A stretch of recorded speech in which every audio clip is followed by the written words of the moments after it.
everybody. My name is Kalechi Masi and I'm very much privileged to be coming live to you from Kigali. Today being the 30th of July, we are celebrating the World Day Against in Trafficking of Persons. And I have a whole line of poets who are ready to talk to us about the human trafficking as a subject. So my first performer is going to be one Pamela. So we have Pamela here. Hi, Pamela. Hi. Nice to meet you. Nice to meet you too. So I'm a very key observer of how people pronounce their names, and so I'll let her pronounce her second name.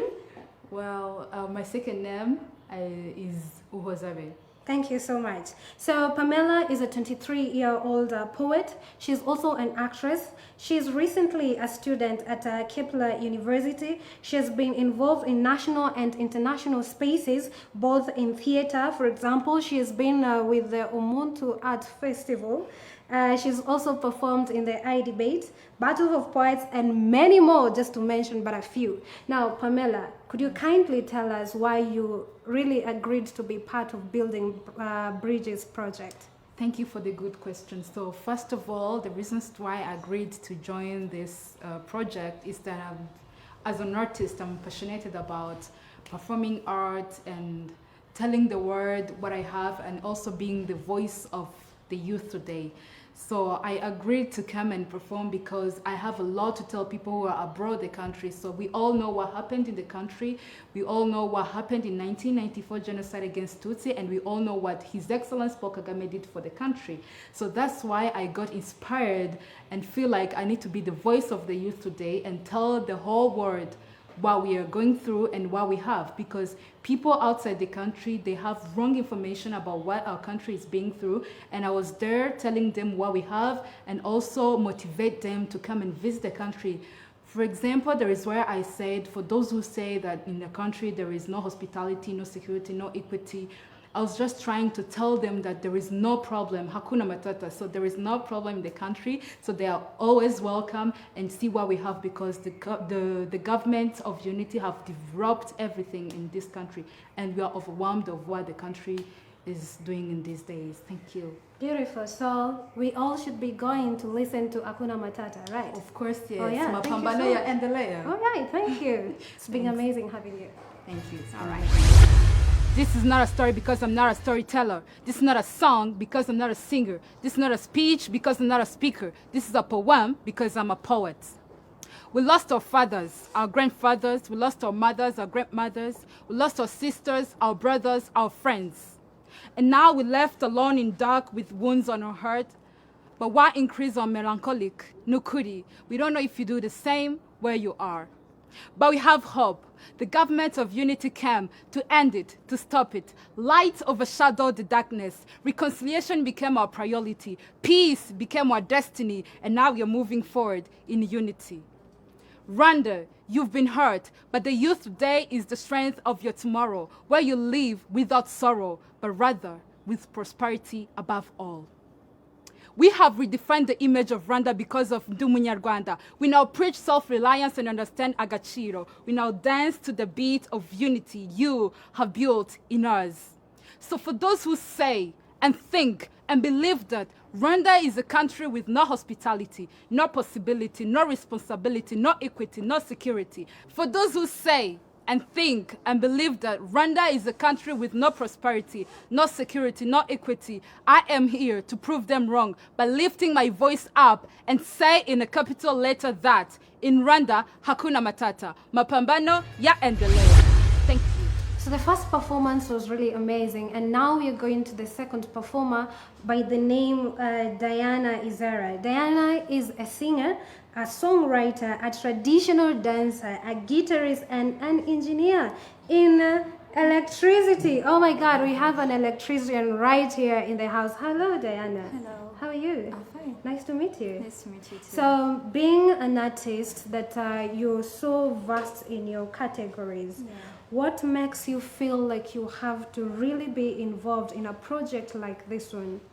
I am involved in this project because when I was young, I really need to give my contribution to fight against those slave things. like helping people who are in need. So when I came with this wibena, I was so interested of hearing this. That's why I was very really happy to join the team and do like this project. Could you just talk to us about the piece that you're going to do? I see you're a guitarist. Yes. What does your music talk about? My music actually, as my goals, I would like to give the message in me, create something which is different from others do. There are some people just do the same as I do, but as my contribution is just to give the message to world, not only in Africa but also in the global. There are so many ways I can do as create new things as a story, whether it's a true story or not, just so that they can give the message to those people who are in need. All right, thank you so much You're welcome. for having time with us. So we're going right to your performance. I hope we're just going to be enjoying, right? Yeah, of course, my story is so awesome. All right, fine. So we are all going to listen to Diana performing her piece.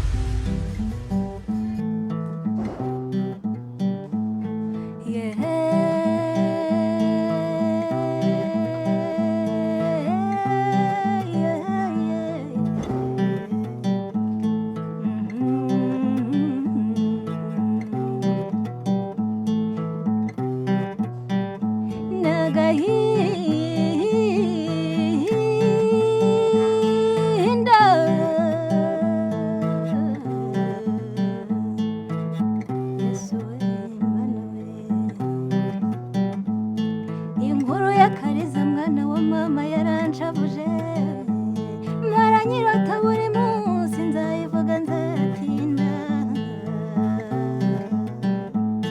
nawe nyumvira akariza ni umukobwa wavukiye mu muryango w'abana batatu n'ababyeyi babiri bose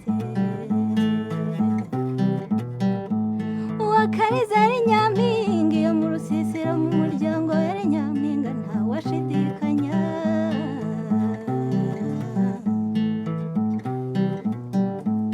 iyo nyumvishe buri gihe binshengura umutima n'agahinda akariza yize neza amashuri ye ndetse sinakubwira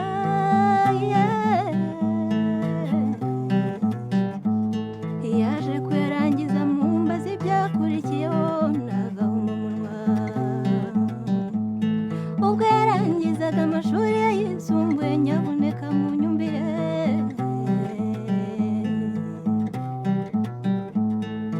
ababyeyi be bahoraga bashyamirana nyuma baje kugera n'ubwo batandukanye yo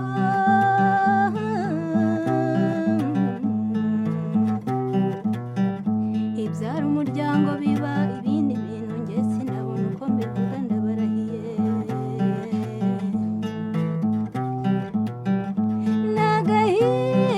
n'agahinda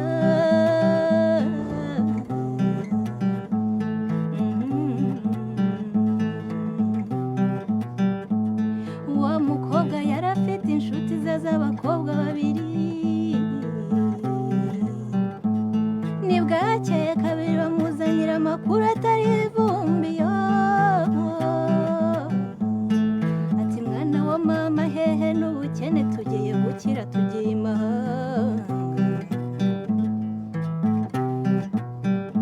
wa mukobwa bitewe n'ubuzima bubi yari asigaye ababona umubyeyi we mama we ntiyatekereje kabiri bwakeye indege bayifashe sinakubwira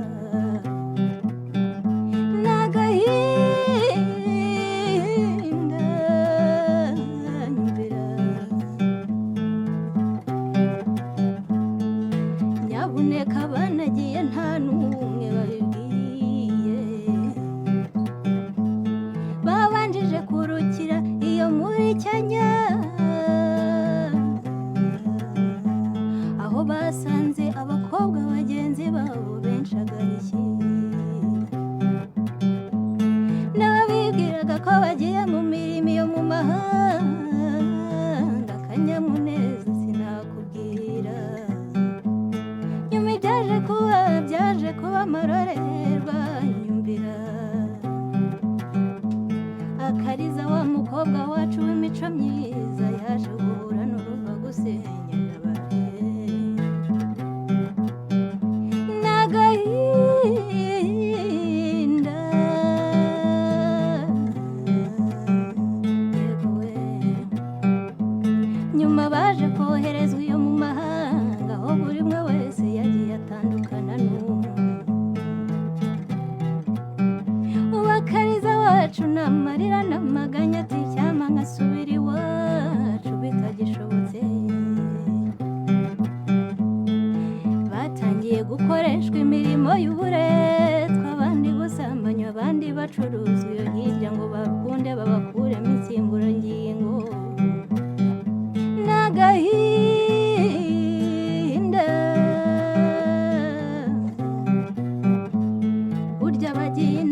umukobwa yegeranyije bagenzi be mu mahanga aho ubuzima bwari bukomeye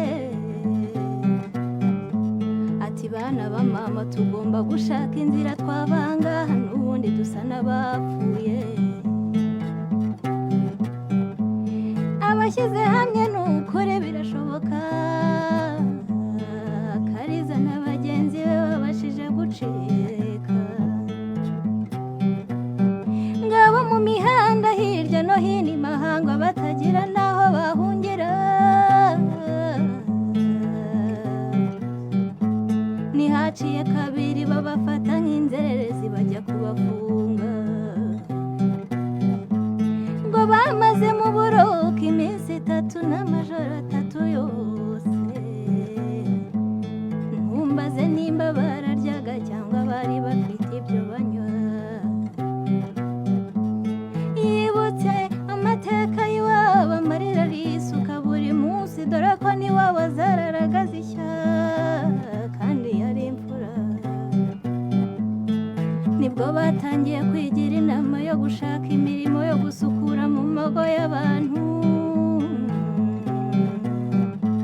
nibwo batangiye kujya hirya no hino bihangira imirimo yo mu mahanga burya umugisha wawe ntaho wagenda kurahiye Akariza yaje kubengukwa n'umusore maze aramushima yumvira ubuzima bwa Kariza burongera gusubira mu murongo amubera imfura nukuri urukundo ruruta byose ndabarahiye aho ruri nta buryarya rurakora Akariza yakomeje amashuri yo muri Leta Zunze Ubumwe za Amerika nibwo yatangiye gukwiza inkuru ya hose kugira ngo hatagira uzogwa muri icyo cyasha ndabarahiye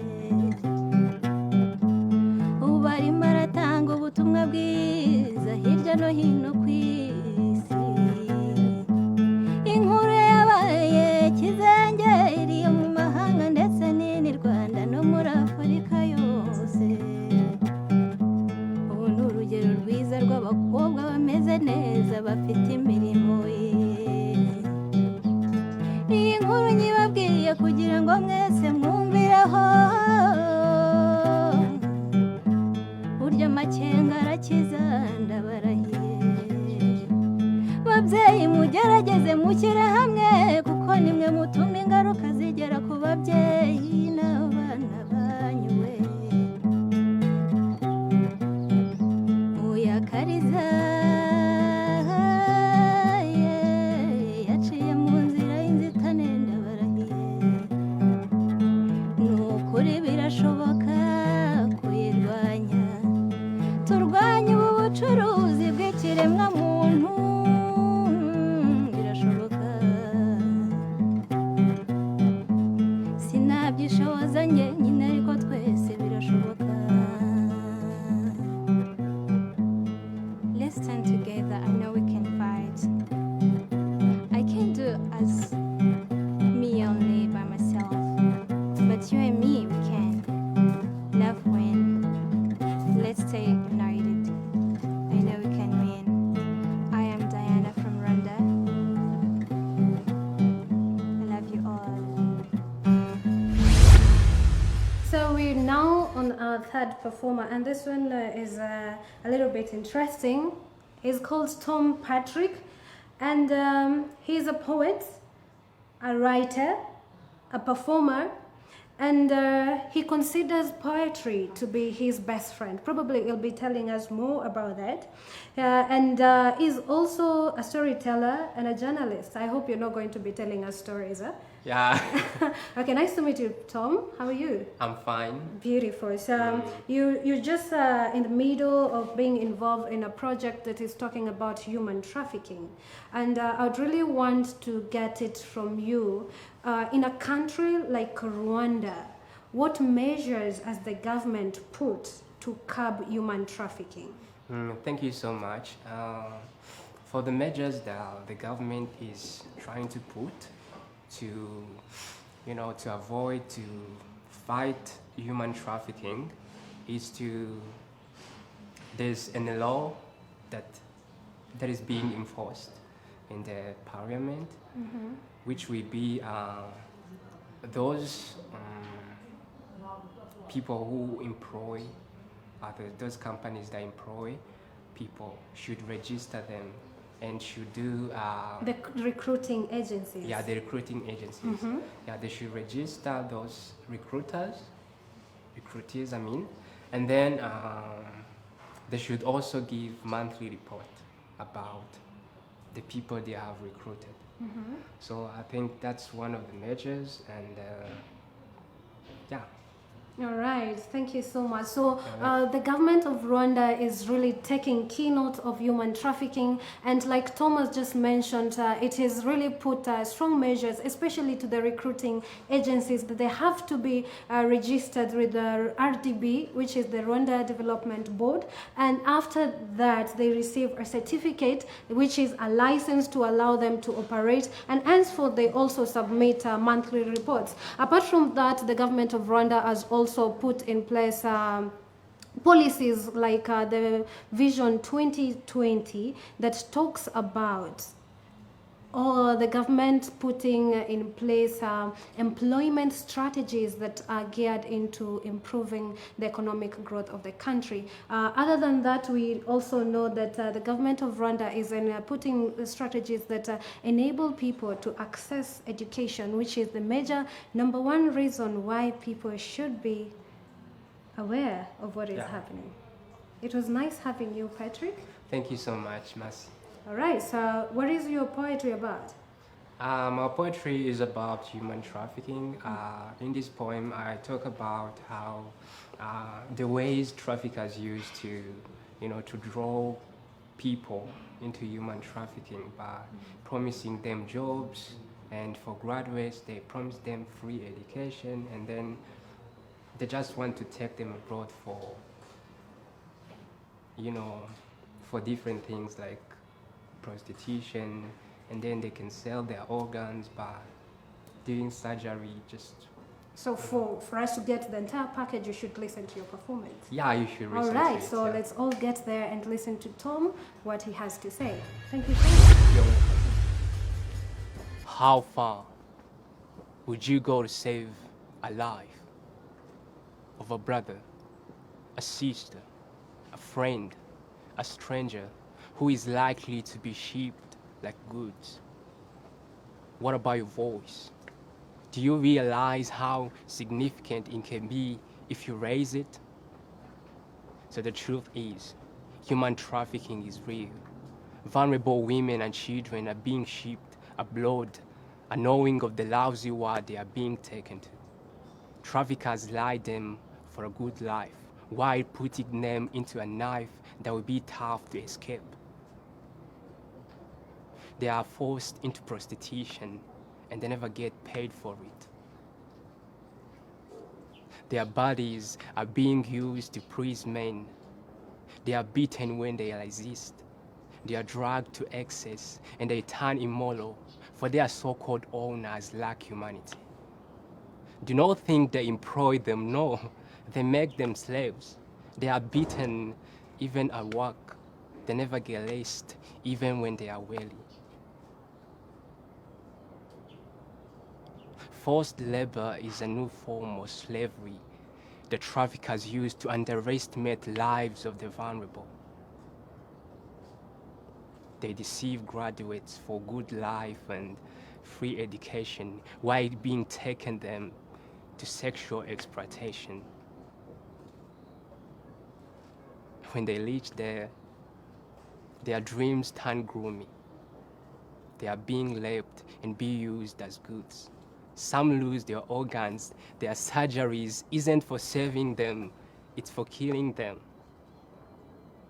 Now, echoes of their screams keep calling us for help. How far can we go to save their lives? We can raise our voices. We can track traffickers down. We can reach out to poverty-stricken people and help them in however little we have. We can reach out to women and children street kids because they are more vulnerable to traffickers. We can teach our graduates to be careful. For those who want to take them abroad, they should ever think they are trustworthy. And tell their families, because they will need a follow-up in this. We can go far in solving human trafficking problem if we take responsibility to track traffickers down. We should cooperate at countries and fight these human traffickers because they deserve to be aware of the society. On to our next performer, goes by the name Manzi Nare Ngaka, but his stage name is Manzi the Poet. Manzi is an independent artist from Rwanda, a poet, actor, writer, a spoken word artist, and he really appreciates himself expressing himself, right? Yeah. Oh yeah. So he also story tells. The themes that he works around really appears in his works are psychological wellness problems, power framework, social dynamics, and psychological functioning. Manzi, nice to meet you. Nice to meet you, Mercy. Oh, yeah. It's always nice. Yeah. Now, I understand that you're about to be performing in the project Building Bridges. And in this project, we're talking about human trafficking. But we've definitely had human trafficking. But what are really the major causes? Highlight to the audience, at least, the major reasons or the major causes of human trafficking. Thank you, Mercy. Thinking about human trafficking, there's no way you can talk about human trafficking and leave behind poverty and unemployment issues, because that's basically the problems that cause human trafficking. People being unemployed in Africa or in Kigali, in Nairobi, anywhere, they try their best to get something that would pay their bills. So that's why that's how they end up trying to engage in everything that pay their bills, and that's how they end up following any kind of thing that would Anything enticing. yeah. And there's also this thing, I don't know how I would explain this. It's when we talk about human trafficking, we'll be talking about sex, like people who go and be sex slaves and everything, but we never talk about kids who are being sold, and this is a major issue when you talk about. This is a major issue when you talk about kids being sold at the hospitals, kids being sold, at the local clinics. It's really an issue that we need to talk about, and I think this is really caused by the stereotypes we have in our family and culture.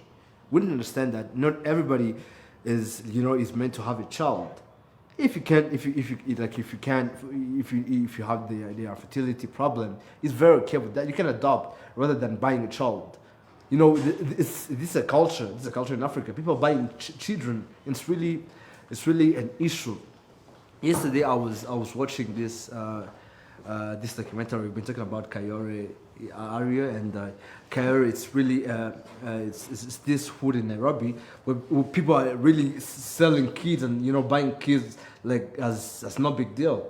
That's really a problem because they are really it's really a hard thing to go to break the stereotypes. It's okay to be infertile. It's okay to adopt rather than buying a kid. So I think that's really that's what I would say.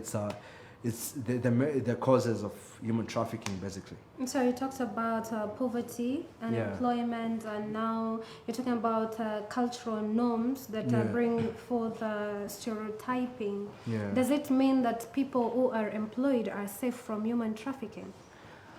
Well, I can say that because satisfaction is something hard, to acquire as a human being. You always want more. So if I'm working for, let's say, $500 a month in Kigali, and somebody tell me that you're going to work for maybe $2,000 in Dubai, I go for that. Regardless anything, I go for that. So basically, everyone is at risk. Exactly. All right. And everyone has to be a keeper of everyone. Like you have to be a keeper of your brother's keeper and sister's keeper. Yeah, like for us to prevent this to happen, because it's happening every day in our hoods, in our neighborhoods. It's really happening as it's no big deal. And for this to stop, police and there's authorities are not enough to stop this. We need to engage and create awareness about this.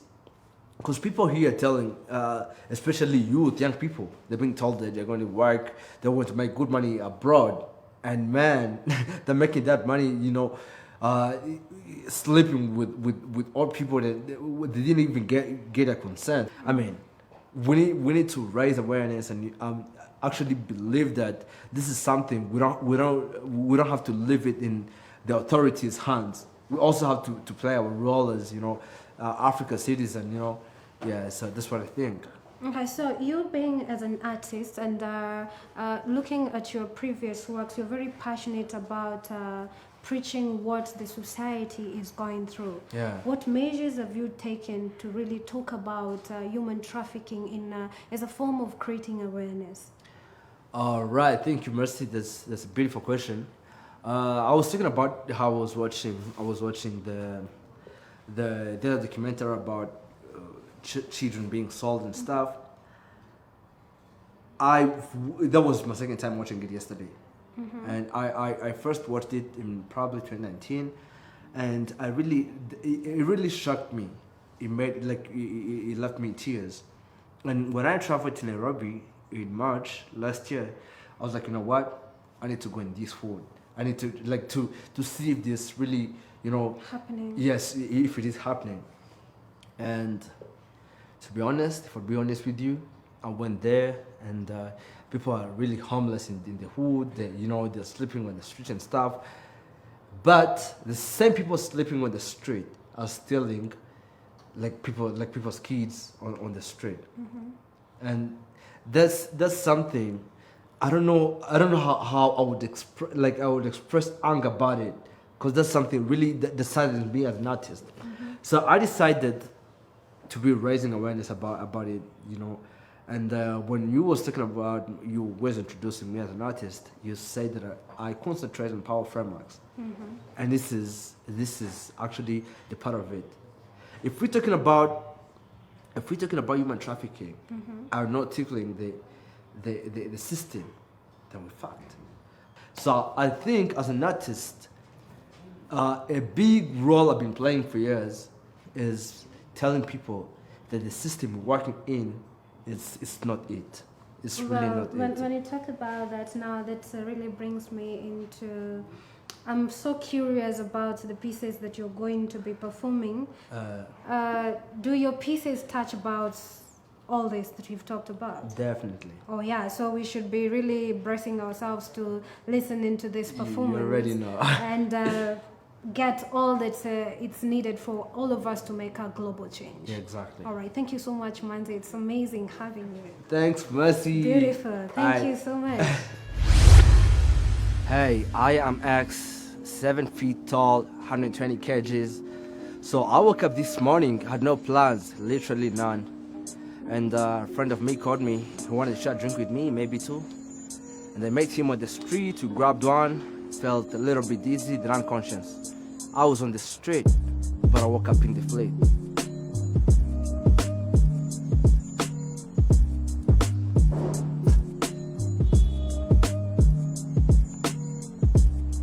Woke up in the fleet. Hey, somebody can hear me? Hey, somebody can save me. Hear me? Save me? Free me? Help me? Screaming from the grave, I don't even know how to behave. My voice fading in the cave. I haven't thought of being a slave. Not freedom, the only thing I can crave. Save me from the shackles of my past. Freedom's the only thing I can ask. So, back to the story. We got to the Atlantic Ocean. That was our paradise growing up. When we got there, I had hopes to meet brothers who crossed me as before. But all of a sudden, as we were crossing to the other side of the ocean, I saw my brother's body floating, moving to the shore of the ocean. And that was the death of me. That was literally the death of me. Somebody can hear me. Save me. Free me. Hear me. Price tag on my back, I got him in the truck. I might even hear it's probably that I am black, or you might see the lag. Handcuffs on my arms, big rope on my neck, they're beating me to my death. I barely can even breathe. Say bye to my mom, should be the one to deal with the aftermath. Somebody can hear me? Save me? Free me?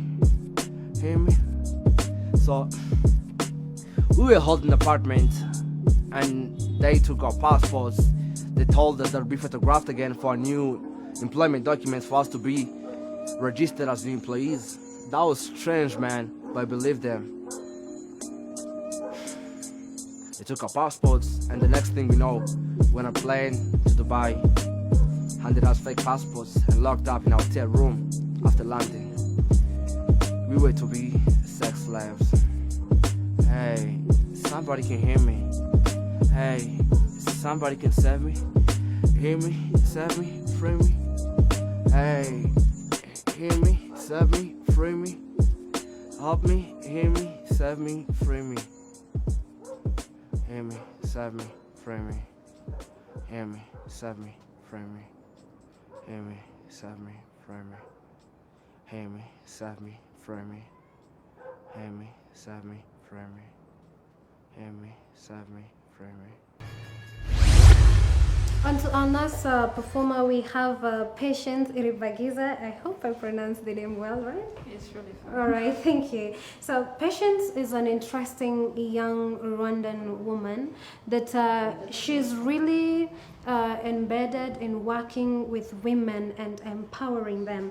I can't just afford to read what is in her bio, so I'll just go straight to talking to her. Patience, how are you? I'm very fine. It's beautiful having you. Thank you. It's Nice, a pleasure too. nice. So you work with organizations that empower women.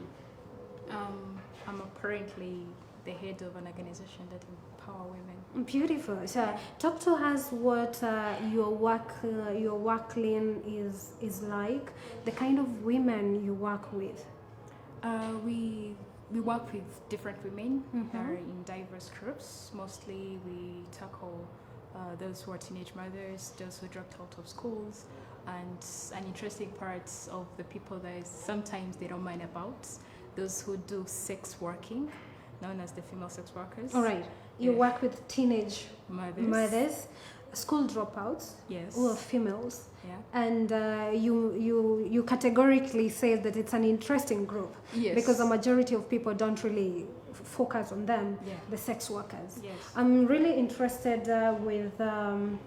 I know, probably I'm just assuming if it is the teenage mothers, then you'll put them in programs that teach them how to be mothers, how to take care of the children. The same with the school dropouts, that probably you take them back to school or just look for a skill-based kind of a training. Now, I'm really curious to know, what do you do with the commercial sex workers? Okay. Maybe. I would, let's say, for example, I would like to share you a little of the program that we do have. Oh yeah, please. We do have a program called Urubohero Relief Program.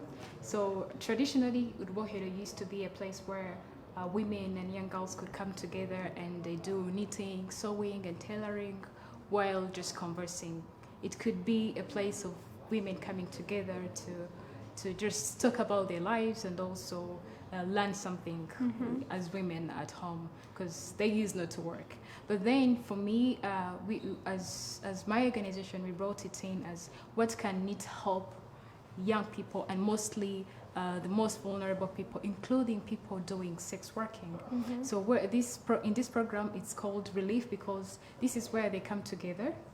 Either those female sex workers and teenage mothers, they come together, they share their stories, because if I'm going through something and I happen to talk to someone who is going through the same situation, it's going to be easier for me to adapt, accept, and find a way to move on. So this program helps them to get relieved from their lifestyles and their backgrounds as well. And also an extra thing that we add on, it's giving knowledge about sexual and reproductive health rights and services, because these are the people who are at high risk of either getting unwanted pregnancies or Transmission of diseases. Yes, transmission of diseases, and mostly HIV. So another thing what we do, we talk about governance, we talk about nutrition, we talk about women empowerment, how they can participate in leadership from the community level to the national level. And also we talk about human rights mostly, most importantly, women's rights. What right do you have? Where does your right start from and where does it end from? And mostly that's where it also helps us to fight GBV and also domestic violences. Okay, you're so rich in what you do, and I think I just need a whole and exclusive interview with you to capture everything. But just briefly, tell us about the piece that you're going to be talking about, and how does your work relate with the project Building Bridges? As we know, we're talking about human trafficking. How does that relate? Maybe to start with, I would say that human trafficking, it's an issue that most of the times we Africans, and we are the ones who are at high risk of experiencing that situation, and we don't talk about it. And when it comes to the people I work with and my piece, because it's called My Identity, it's more of people who are identified as they're supposed to be those people when they're not really meant to be. So when it comes to, let's say, for example, female sex workers and teenage mothers, these are the people who are very, very vulnerable, and they're in situations where whoever would come and tell them, I'm going to give you a better job, I'm going to, let's have sex, I'm going to pay you, and the little money that couldn't even cater for one person, but because they have no any other choice, they're going to be exploited. So having this piece, it's really something that is so fundamental, I would say, to even related to what I'm doing and mostly the people I'm dealing with, or I'm serving, let me call it that way.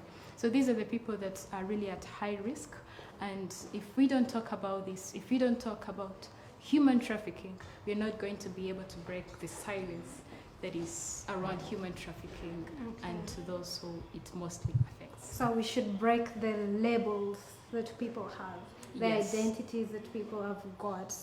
Once in a while, they lead them into actions they never thought about. I'll be glad to listen to your piece. You said it's my identity. Beautiful. It was amazing having you. Thank you so much for having time to share with us. It's a pleasure too. Thank you. My identity. What do you think of when you hear the word human trafficking? Oh, maybe a couple of words that you can and can't imagine. Is it pain? Is it price tags, slavery, surrender, or sex? Or is it fear, force, unknown identities with dark destinies? You name it. Or you literally have no idea. To me, it is just being human. It's happy, unequivocal, man's nature to seek adventure. Then, trafficking, where the rights of many to pursue happiness is stripped and ripped away, is raped and abused, is forcefully and selfishly sold for temporary happiness of another, to kill the essence in me, in you, in us. You know, every time I try to look in the mirror, I see the new trend of silhouettes with restricted lights against my background. But I'm also confused and demented because that background has a black ground, and that's my identity. Growing up as the only girl in my family, while seeing my mother's struggle to survive, wishing that I knew the lost love of my father, who was never home, but waiting to see my body sold.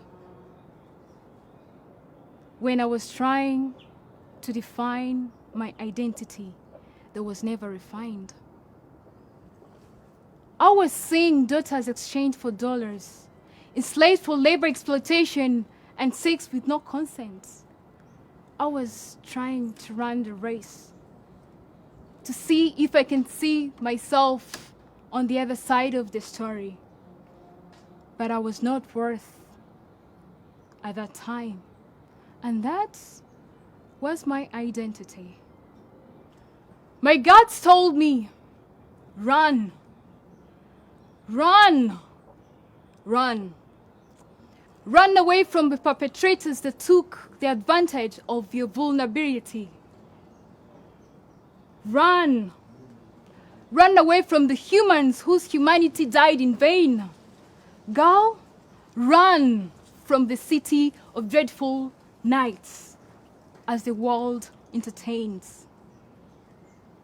But then I remembered the manshards of souls, the mourning and grief of millions and millions of victims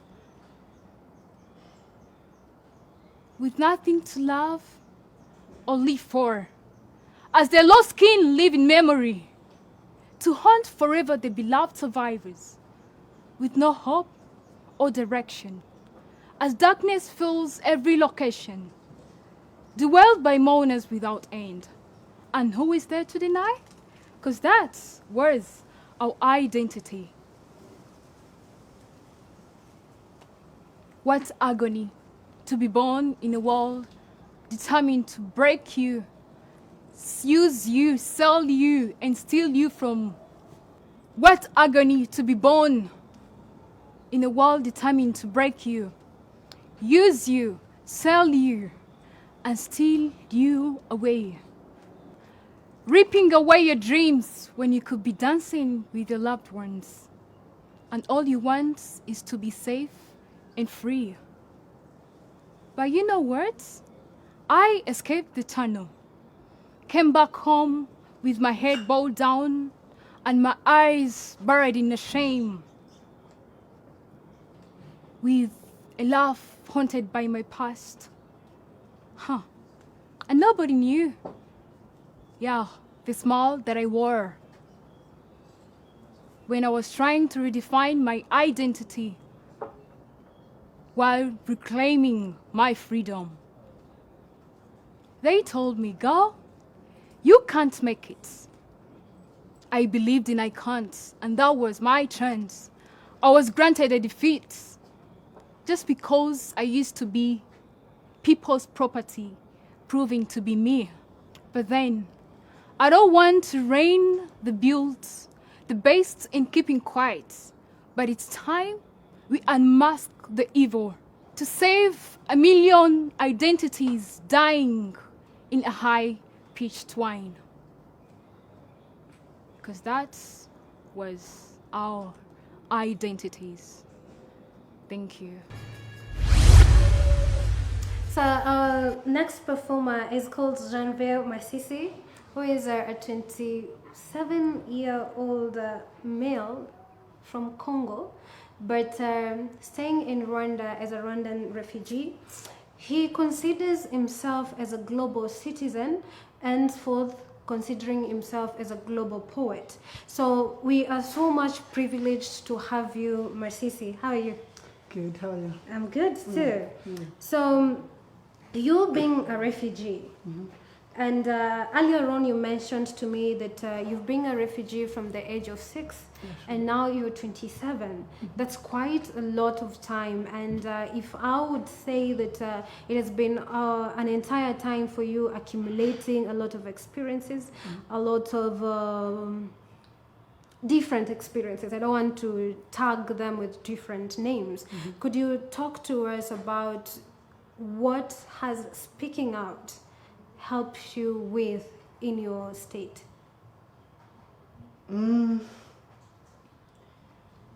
Actually, I've been a refugee from 6, as you said, and till now I'm still considered as a refugee because I'm holding refugee status. So speaking out was just a way of healing myself, because I've been went through a lot of stuff. You know, being a refugee, it's not an easy thing, but writing poems and speak out to the public have been really helped me to heal my broken soul. So, you know, being a refugee, it's just a big experience. You know, some people have been went through that, but it's just a big experience because when you are a refugee, you always see the same thing from Monday to Sunday. So I've been in a refugee camp just from 2006. So like the same food, the same thing Monday to Sunday. So let me just have experience of some of my friends who also grown up in refugee camps, but they took a decision for themselves and they said, we have to look for another experience apart from the living in refugee camp. So they move out and they move to other countries in a way of smuggling, and they're now struggling. And the reason is they want to get new life out there. They wanted something better. They want something better, something new, because they have been tired of living in a camp. And imagine, like in camp, they live in just in a house of 2 to 4. You know, so your parents sleeps here, and they also sleeps here. That means you got everything they are doing during the night. You know that. So you better, when you grown up, like 20 years, 23, you always have new mind of changing something. It's a lot to just taking Yeah. and keep staying there. Yeah, so some of them, they just take decision. And you know, out here there's some people who are, they are telling you that, hey, please, you are doing nothing there, just come over here and see. That's how. So like I've grown up with different girls who went in Kenya, they finally went to the Arab state. They're now screaming. They're screaming. They're saying that, hey, we want to move out here because we came here by the purpose of doing some normal work, but we're doing prostitutes here.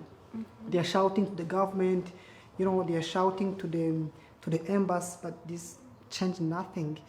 So living a life of refugees, it's often like forcing you to look for something new, and though something new sometimes driving you to the human traffic sometimes, because you have no choice. Like you can't believe how you live to the place Monday to Sunday, experiencing one thing, the same food, everything is the same. So you just have the curiosity of knowing what's happening out there. So that is happening to the young refugees, like boys and girls. I don't talk about girls only, just boys and girls, because I've seen, I had a brothers, like my real brother. He went in Uganda, and he was about doing a job of cattle keepers, but he found himself in a group where they are training young men and young women to play those kind of pornography movies. He always shared the experience on different TVs here in Rwanda. I think more the people knows him, so he's trying to just to be well informing to the other young generation.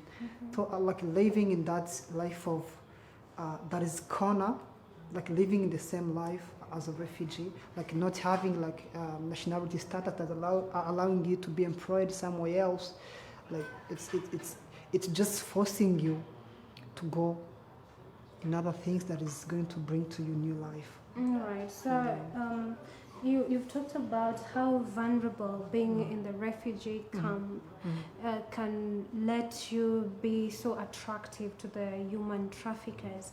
Now, speak to us about your poem about where is home. How is it connected to the project that is building bridges? All right, you know, when someone is having a home, he or she have all the opportunity to be successful. Like if I belong to the country, I have like opportunity of applying for the loan, opportunity of like involving in different stuffs without considering anything about my IDs or something else. But when you are a refugee, you don't have those opportunities. Like for instance, I cannot go ask for a loan. because my status does not allow me that. I cannot buy something big, like I cannot buy this house because my status does not allow me that. So, another thing is like those conditions will force me to try everything. When someone come here, you know what? There is a very nice job in maybe let us assume in China. I will say, are you serious? Are you able to get me a document? And those guys who are doing those kind of a traffic, like human trafficking, they have ability. You know, they can. What if you are a refugee or something else? They're able to find you document. So I may say, oh, I've been here for 12 years now. How can't I move? Just tell me what it takes, then I have to move. So, like having a home, it's the first basic need for everybody to live a welfare. But if you don't have a home, then you want to go everywhere you want because you have nothing to care. So like I say, my home does not care about me just because if my home does not care about me, then everybody who tries to care about me, then I will follow. That's what I want to make. It's really beautiful having you.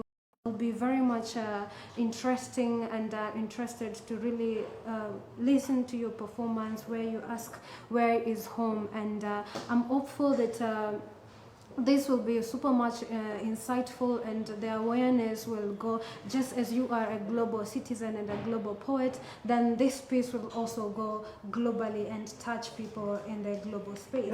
I decided to call myself like a global citizen because I belong nowhere. Like anywhere I can go, I can try like surviving because nobody cares. Like they will not say that, hey, you are Rwandan and then you came here. For instance, in Gambia, when I commit some crimes, they will not say that Rwandese have killed someone. They will say refugees have killed someone. That's how it is. Right. That's why I call myself a global citizen. All right. Thank you so much, Genevieve. It's really been amazing you being able to share with us your story, and definitely we'll have much more time with you to really capture each and every spot of your story that is really relevant to this project. Appreciate you, Wibena, for having me today. Sure. Thank you. We are so happy. Thank you so much. You're welcome. All right. I was born in a country where they decided to kill, destroy, and torture. Our generation education is AK-47, their luggage is a bullet box, no dream, no hope, the foe. I know what hatred is, and I was not born in darkness, but darkness born in me. What's happening when the one who's supposed to protect, the one who's killing with bombs and stones? Some hearts all the time, and I don't want to cry for the way I feel inside. I just need someone to hold me. I'm alone in the dark, and anyone finds me. So let's people understand that no one leaves home and raising home is a mouth of shark. You don't leave home when you see your neighbors running so fast, more than you. You don't leave home when you see fire under your feet, panga under your neck. That extent you forgot your home, but I make sure that this is not my home and my home does not care about me. Let's people that said no one chooses to live in the bushes and raise bushes more safer than a house. So I've seen people die like flies. I've seen blood flows in the body like a leaf, and this makes me question myself. Where do birds fly out of the sky, and where do refugees go of the last boat? And why? And why? And why? So I've heard some people say that is the waste, the home is a beast, and now live to lament is the waste, the home is a worse. I wake up with nothing but plead the sun to light the shine in my favor. Comes on the street to pray for hope. The one day God will bring our dreams like a manna from the heaven. Just want to be okay. And when I say I want to be okay, I don't mean graduate in 4 years, get a job, get married. When I say I want to be okay, I just mean I want to be healthy. Refugees are people like others. They have ability but no opportunity. I want to be okay like you.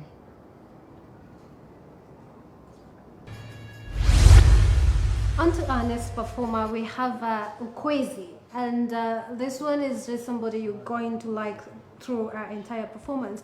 Before I speak so much about her, let me welcome her on stage.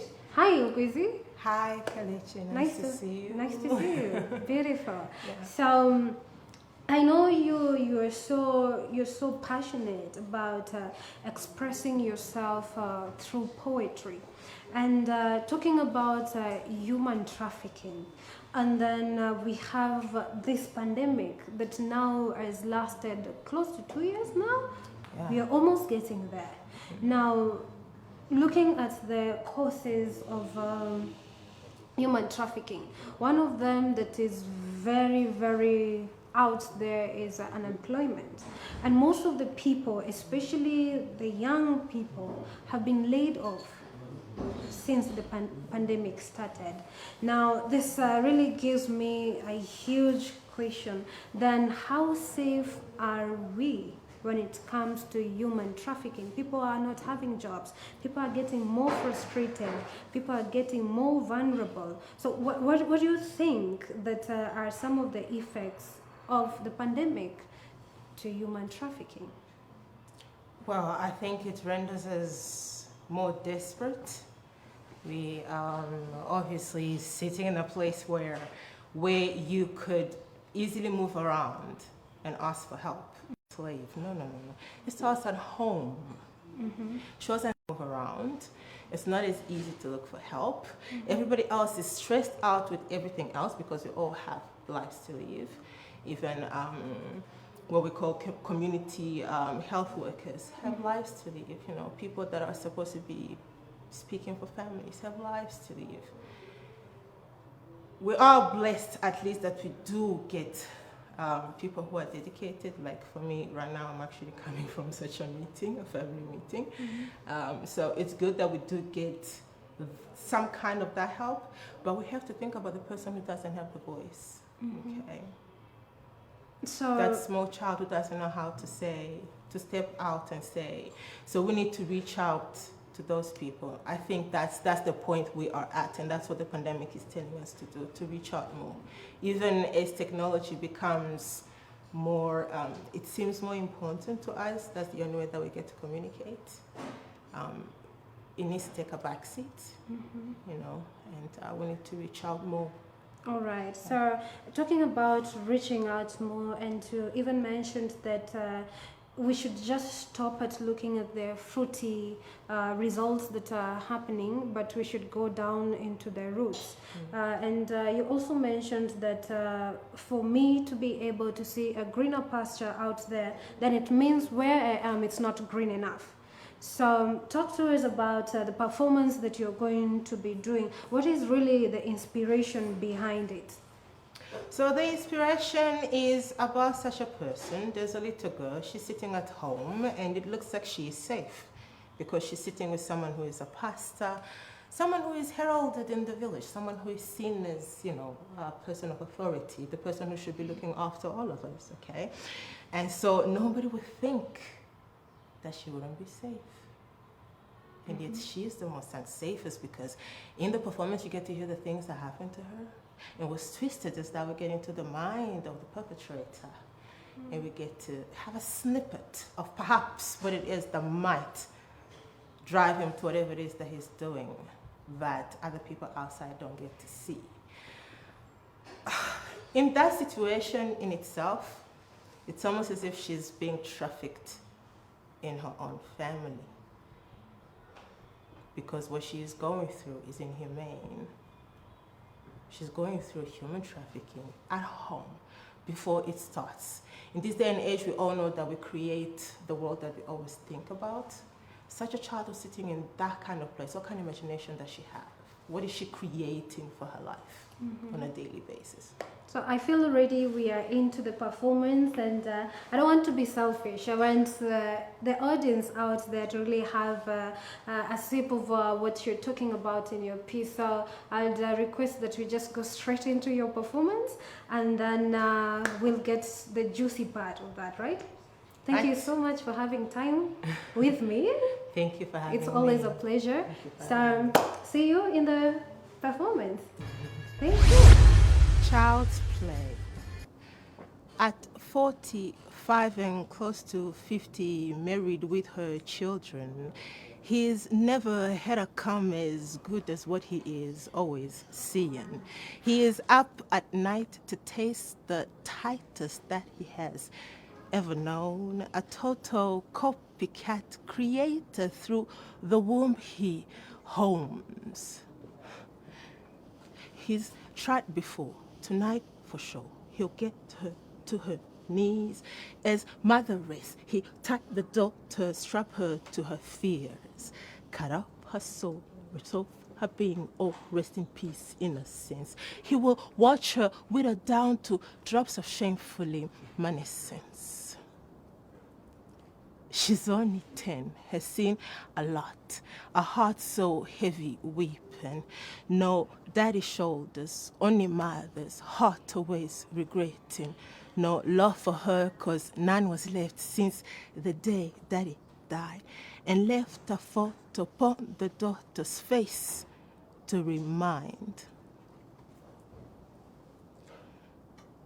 Oh, Mom, these girls are just as boys. Dispose of them to your peril. They'll hold your heart on days so dark when curtains draw and reveal. The coward ran. He gave you AIDS and then fed you to the dark, and so weep and moan. He's on a pedestal and all believe him saint and say.